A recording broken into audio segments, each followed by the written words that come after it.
Amigos televidentes, muy buenas tardes, bienvenidos a Mundo Cuenca en esta nueva semana de labores en vivo desde la capital Azuaya y en directo a través de la señal nacional de RTU y nuestras redes sociales. Iniciamos con esta imagen de lo que fue ayer precisamente la presencia de personas, de devotos, de fieles del mundo católico en el Domingo de Ramos en la Catedral de la Inmaculada y por supuesto con esto iniciando ya la denominada Semana Mayor, la Semana Santa. Saludamos a nuestra compañera Karina Crespo. Cari, ¿qué tal? ¿Qué tal, Fer? ¿Cómo vas? Muy buenas tardes, bienvenidos a una nueva semana, últimos días ya del mes de marzo y así se vivió. Ahí estuvimos justamente por la Catedral ayer y por el sector de Santo Domingo, en el centro de Cuenca.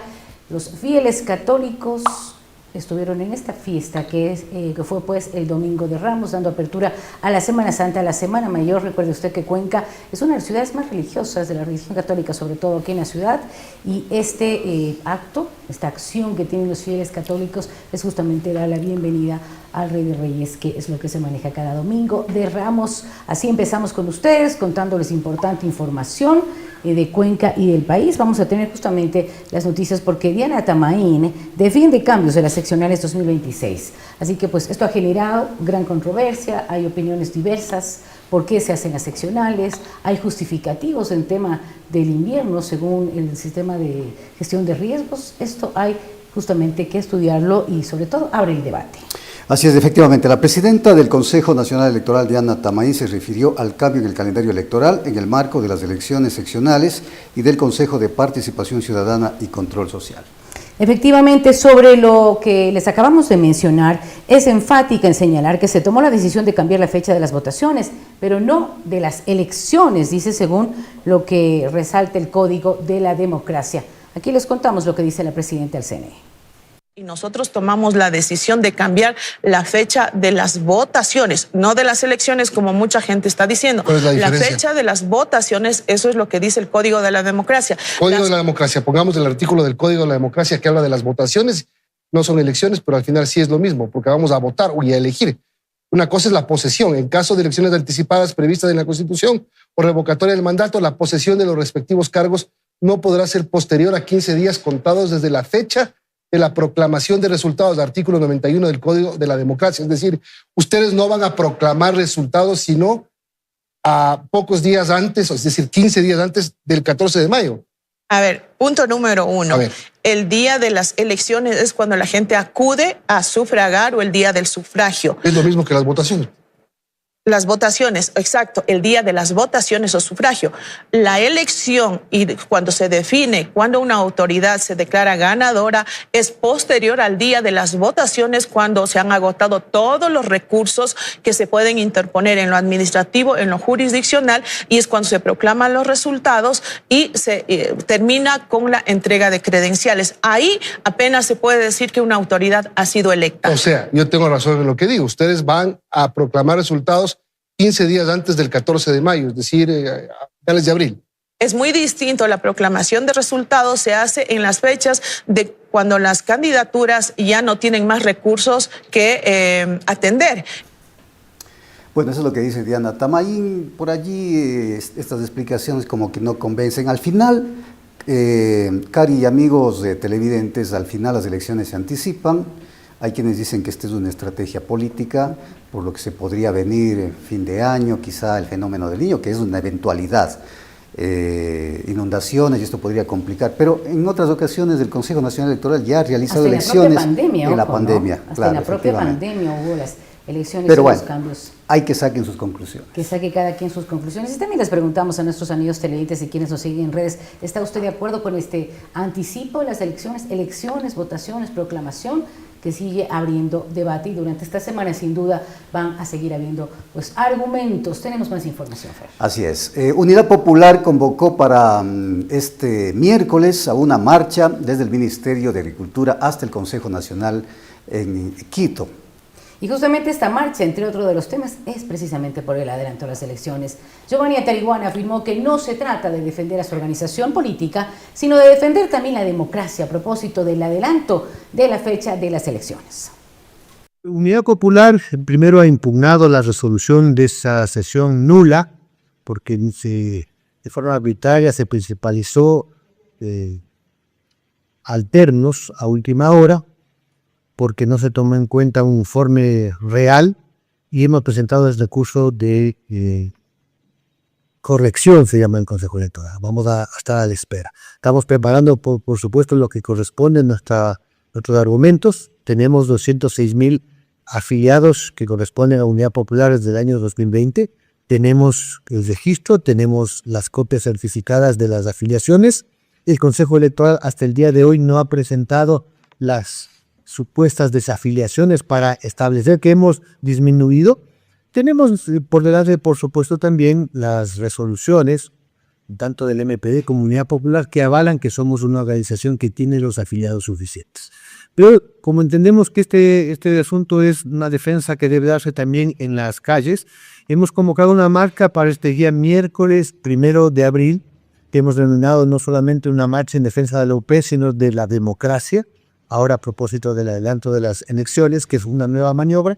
Y esta marcha del 1 de abril invitamos a toda la ciudadanía, todos que piensen que es necesario levantar la voz frente a un gobierno que atropella y adelanta las elecciones, que manipula el poder electoral, puede seguir a esta marcha. Va a ser el día miércoles 1 de abril a partir de las 10 de la mañana, desde la Amazonas y Eloy Alfaro, el Ministerio de Agricultura, hacia el Consejo Nacional Electoral. Es una marcha de carácter nacional.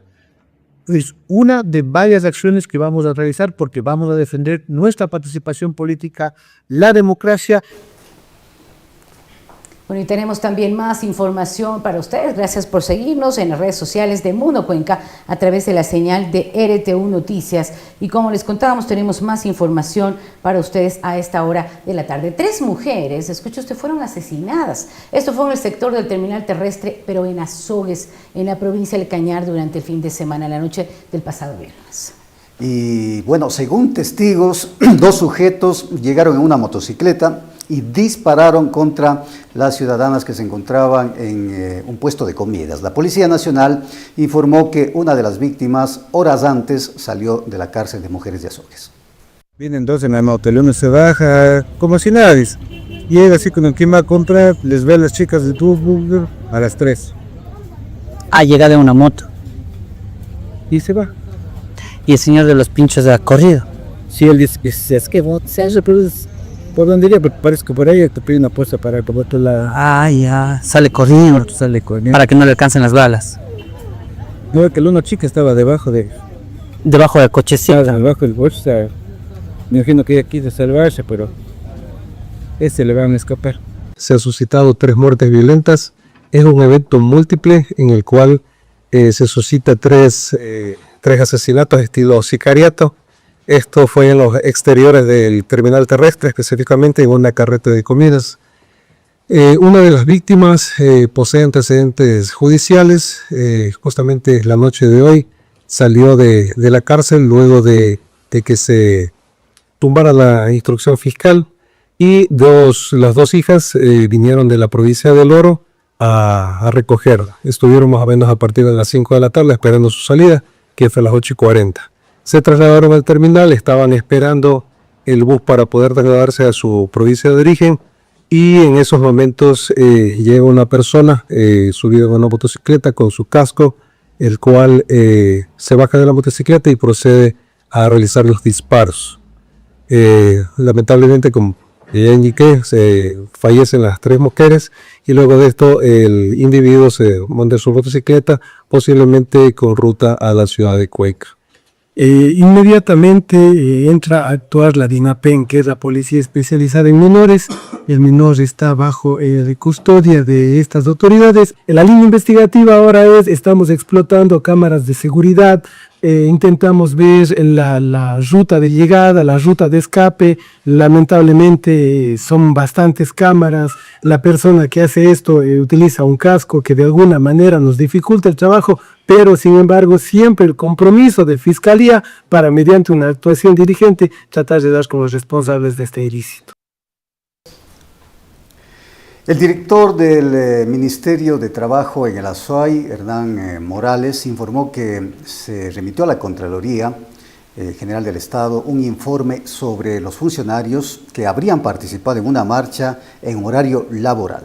Sobre el tema aclaró que el control se realizó en etapa P y no en el municipio de Cuenca como se había señalado. El documento incluye fotografías, nombres de servidores públicos que no cumplieron con su jornada, por lo que será, dice la Contraloría General del Estado, la que determine posibles responsabilidades.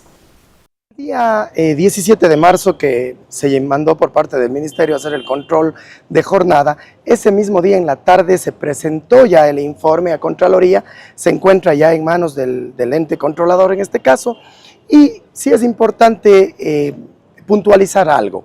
Escuché una declaración de la jefa de talento humano del municipio, ojo, ella es del municipio, ella no es de Tapa. Ese día no se hizo el control en el municipio, se hizo el control en etapa.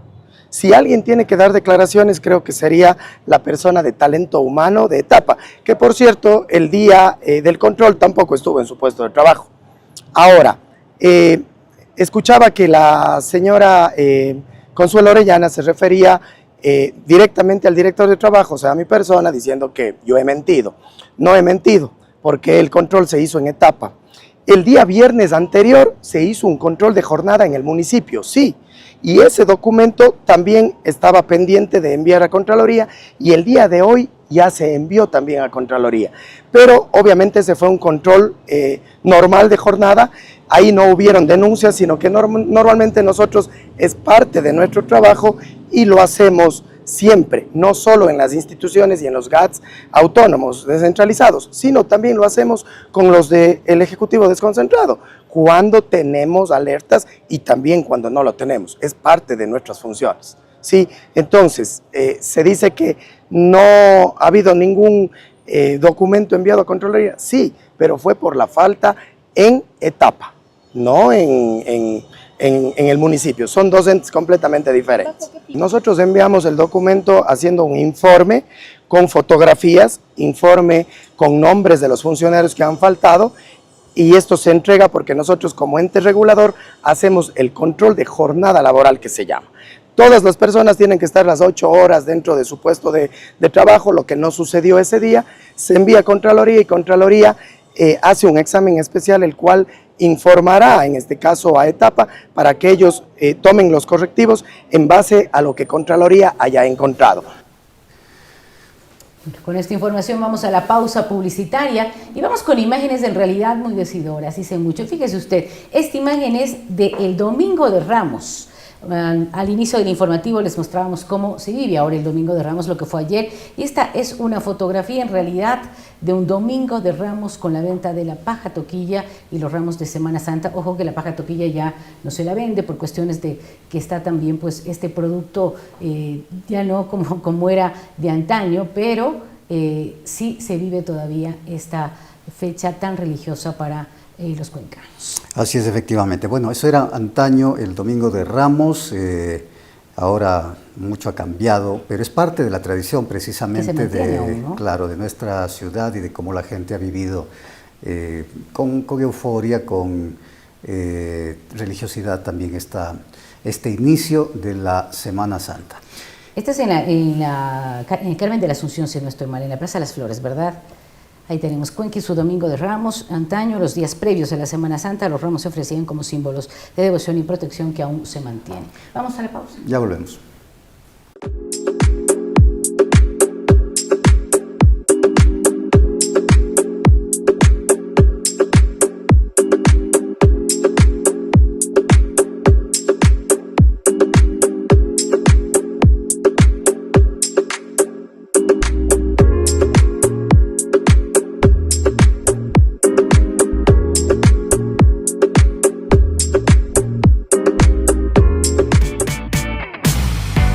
David Anthony, en Cuenca. Nuevo local, Benigno Malo 1060, entre La Mar y Gran Colombia. David Anthony, ropa para hombre.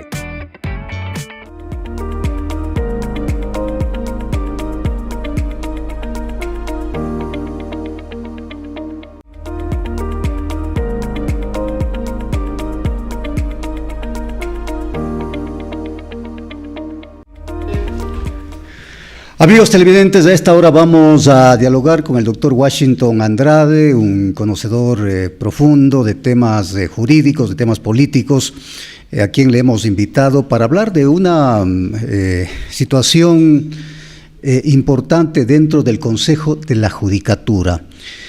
Alexandra Villasís, alterna de Mario Godoy, no ha podido todavía posicionarse como presidenta del Consejo de la Judicatura por una serie de situaciones, pero queremos saber cuál es su criterio, doctor, en torno a esto. ¿Se está infringiendo la ley? ¿Hay una decisión constitucional que obliga a la incorporación inmediata de Alexandra Villasís al Consejo de la Judicatura como presidenta? El Ministerio del Trabajo ha pedido una aclaración, una ampliación de esta decisión judicial. En definitiva, ¿qué es lo que debe pasar en estos momentos? Bienvenido, doctor. Saludos cordiales, Fernando, y a toda la audiencia. Bueno, lo que estaba ocurriendo es sumamente grave, pero muestra este inconfesable interés que tiene el Ejecutivo por mantener el control del Consejo de la Judicatura y de mantener este secuestro a la justicia.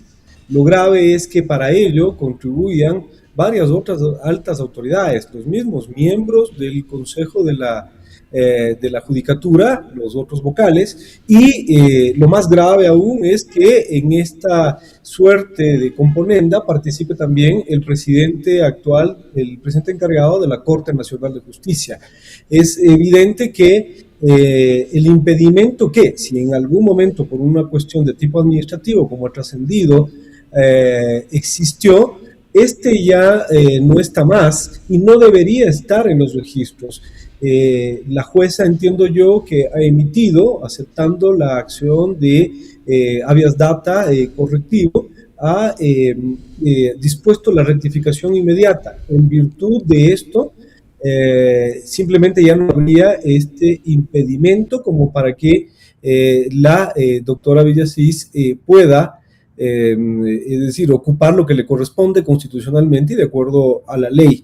Esto es sumamente grave porque vemos que esta forma, este modus operandi, ya se ha constituido en modus operandi y coincide que es en contra de mujeres, es decir, otra mujer. Recordemos que esto ya pasó en cierta forma con la ex vicepresidenta de la República, Verónica Abad, y hoy está volviendo a ocurrir, en cambio, con la doctora Villasís, a quien se le está esquilmando, a quien se le está negando la posibilidad de que ocupe una función para la cual ella fue designada de acuerdo al concurso que se dio, o más que concurso, al proceso de designación con las ternas enviadas, es decir, de las mismas fuentes, ¿no? Ahora, doctor, ¿quién tiene que actuar o destrabar esta situación? Porque hay quienes dicen, sí, es el Consejo de la Judicatura el que tiene que reunirse y simplemente posicionar a la presidenta Villasís, o más bien, en este caso, consejera Villasís. Pero también está lo que usted señalaba, la decisión del presidente de la Corte Nacional de enviar una nueva terna para que precisamente se elija a quien pues reemplazará a Mario Godoy. Entonces, como que la situación está en un laberinto. ¿Cómo se debería destrabar esto? Bueno, realmente esto se debería destrabar con una actuación recta de las autoridades. Y vemos que estas otras actuaciones son impúdicas en cuanto al presidente de la Corte Nacional, que encima se permite enviar una terna y con personas que aparentemente, no quiero hablar respecto de sus capacidades o no, pero que ha trascendido que no necesariamente serían las más idóneas o apropiadas, o sus hojas de vida no dan ese mérito para aquello. Todos esperábamos que el presidente de la Corte Nacional ponga un alto para efectos de ¿qué? De que se recobre la institucionalidad en el Consejo de la Judicatura, pero lamentablemente vemos que más bien se termina ahondando la crisis, pero esto es un síntoma de que existen intereses Y ahí podemos observar entonces de que la independencia judicial, tanto externa como interna, en la función judicial está en un grave riesgo y está sumamente socavada. ¿Quiénes son los llamados a resolver esto desde el punto de vista jurídico y del Consejo de la Judicatura, el Pleno del Consejo de la Judicatura, que tendría que acoger en su seno de forma inmediata a la doctora Villasís y sin perjuicio de que en algún momento puedan realizarse o llenarse o continuar un proceso de selección para nombrar quién en este momento que se ha titularizado o se titularice la doctora Villasís, nombrar un reemplazo para tener un alterno, o alterna. Esto es lo que correspondería. Y aquí, por ejemplo, nosotros hacemos un llamado. Ya vimos nosotros en el caso, por hacer un parangón, en el caso que se denominó el caso de la Liga Azul, por ejemplo, ¿no es cierto? Ahí vimos de que las intenciones, coordinaciones, conversaciones, que eventualmente se dice que no son ciertas o no, fueron criminalizadas y se abrieron investigaciones, y hay incluso procesados, órdenes de captura y todo ello, y sin embargo, acá, en esta situación que está ocurriendo relacionada con el Consejo de la Judicatura, no se ha abierto ni siquiera una investigación, cuando claramente estamos viendo nosotros que aquí podría estarse cometiendo varias infracciones contempladas en el Código Integral Penal, ¿no? Como posibles tráficos de influencias y otras figuras, como la misma falsificación de la información que consta en un registro público como es el Ministerio del Trabajo. Precisamente ese es un tema importante, doctor, el que usted toca en este momento, porque ¿a qué están expuestos precisamente los funcionarios que no acaten la decisión de una jueza? Porque claro, en este momento el Ministerio del Trabajo, como se dice comúnmente, le tira la pelotita al SRI, el SRI al Ministerio del Trabajo, pero aquí, ¿qué dice la ley en torno a esto al no cumplir una disposición de una autoridad competente? Claro, entre las infracciones, ¿no es cierto?, que potencialmente se están cometiendo acá en esta trama que impide que se recobre la institucionalidad del Consejo de la Judicatura, estaría el hecho del incumplimiento de decisiones legítimas de autoridad competente. Así de largo es el nombre de este tipo penal, pero que está contemplado. Se conoce en doctrina como desacato también, pero es decir, hay un juez, en este caso una jueza, constitucional, que ha emitido una resolución que son de cumplimiento inmediato. La jueza tiene todas las facultades. Esto se conoce también en doctrina como la potestad de imperium.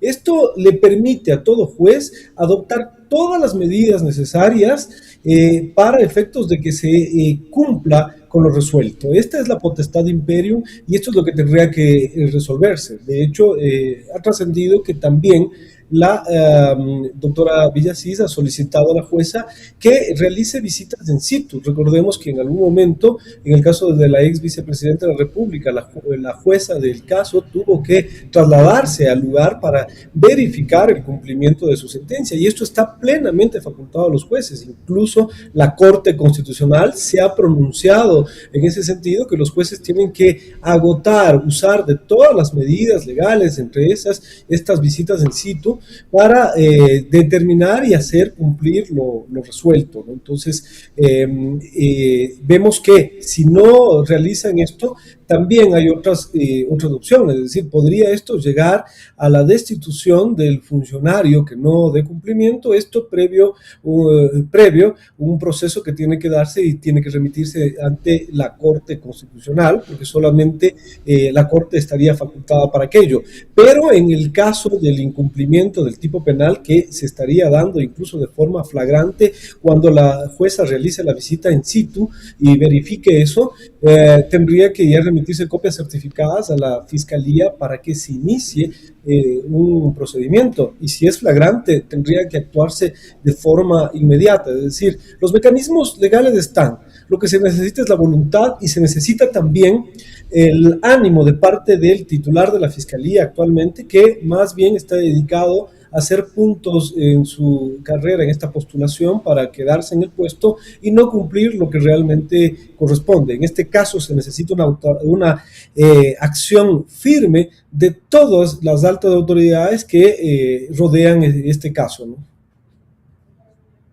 ¿Qué estaría detrás de esto? ¿Por qué quieren al doctor Larco? Digo, quieren, hablando en su puesto, al doctor Larco en la presidencia de la Judicatura. ¿Qué hay detrás? ¿Qué intereses están o estarían detrás de esta situación? Porque no se explica precisamente con las versiones que usted ha dado sobre esta trama, por qué no se procede con lo que por ley corresponde, es decir, posicionar en este momento a Alexandra Villasís. ¿Qué hay detrás? Fernando, una aclaración. El economista Larco no es doctor, no conozco que tenga un doctorado, pero sí lo que ha trascendido es que es estudiante de Derecho, y esto es lo grave, ¿no? Es decir, el máximo órgano de la justicia está manejado por un estudiante de Derecho, lo cual termina siendo una afrenta a tanto profesional que tiene los méritos necesarios. Eso para empezar. Pero los antecedentes del señor Larco determinan de que es muy ligado al poder, al Ejecutivo. De hecho, fue nombrado como, es decir, director del SRI, pero sus antecedentes incluso, entiendo, profesionales, desde que había sido colaborador de alguna forma en el área financiera del Grupo Noboa, ¿no? Es decir, es un íntimo colaborador del presidente Daniel Noboa.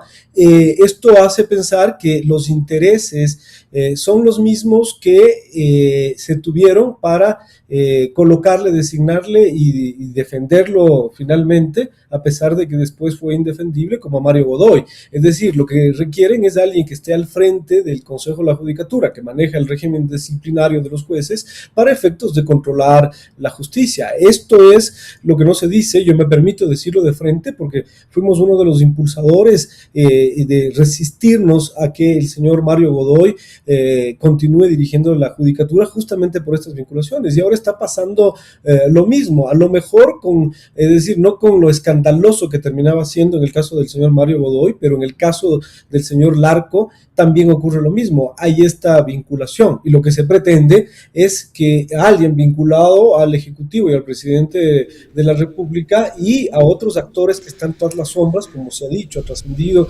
el señor Fausto Jarrín, ex correísta, hoy por hoy está tras las sombras del manejo de la justicia.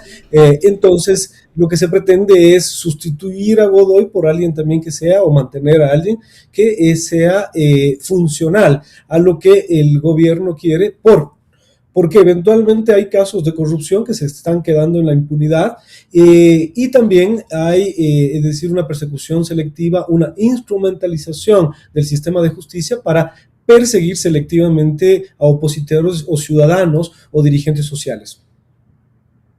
De estos temas. Gracias, doctor Andrade, Washington Andrade, analista en temas judiciales, en temas políticos, por acompañarnos en este espacio.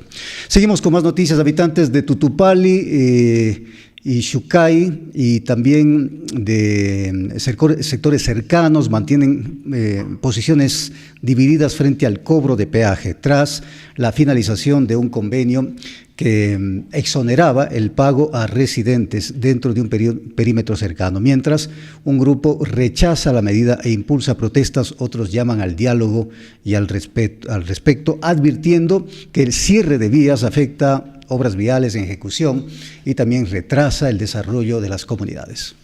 Que los compañeros de Xucay, hay un grupo que no quiere pagar el peaje, y había una norma anterior de que 250 metros a la redonda del peaje no se pagaba ninguno. Se terminó ese convenio y se acabó ese convenio más bien por las fechas, y empezaron a cobrar a todos. Desde ahí empieza a diluirse este problema. Y posteriormente está haciendo ya la prefectura un nuevo reglamento, un nuevo reglamento donde vuelve a que la gente del sector de Xucay ya no pagará. pero la comunidad de Xucay, o no todos, una parte de la comunidad de Xucay está haciendo este rato queriendo de que no se cobre el peaje, pero lo peor es de que están este rato haciendo la manifestación y haciendo firmar a las camiones o carros que pasan, obligándoles a firmar que no se cobre, a que todos están de acuerdo a que no se cobre peaje. Ahora trabajamos en el sector de Tutupali Chico, Tutupali Grande y Xucay. Queremos hacer un llamado a la cordura a los moradores que están en esta medida de hecho. Todo proceso se lleva a cabo con dos situaciones fundamentales. Una, el diálogo, y otra, el respeto. Tenemos que respetarnos personalmente y a las comunidades. El cierre de una vía lo único que hace es retrasar las situaciones en las comunidades. Hemos venido haciendo un diálogo con etapa con la prefectura durante algún tiempo. Esta obra ha durado un año y ahora, en este momento, con esta situación y esta circunstancia, estamos únicamente prolongando el proceso de recapeo de la vía Xucay, la Y de los Tutupalis, como primera fase, y posteriormente nos han indicado que se harán la segunda fase y tercera fase a Tutupali Grande y Tutupali Chico. Queremos llamar, insisto, a la colectividad que está en esa medida de hecho, que dejen la libre circulación como lo dispone la Constitución y que podamos trabajar en medida de lo posible de una manera pacífica. Bueno, y con esta información estamos ya finalizando. Gracias a ustedes por su acogida y preferencia también a Mundo Cuenca a través de RTV Noticias. Contarles, Fer, y amigos televidentes que nos pueden también seguir en las redes sociales. Aquí siempre les dejamos las redes. Ahí usted podrá tener la información, sobre todo directa, rápida, inmediata de lo que está sucediendo en Cuenca, en el país y el mundo. Y algo importante, el tema de los hoteleros que están expectantes. Mañana termina ya el mes de marzo. Damos paso a abril. Se viene Semana Santa y fiestas de Cuenca. Claro, y una oportunidad para el sector turístico, precisamente para sacar, diríamos, provecho de la forma más positiva a este feriado. Así que esté pendiente de las redes. Será hasta mañana.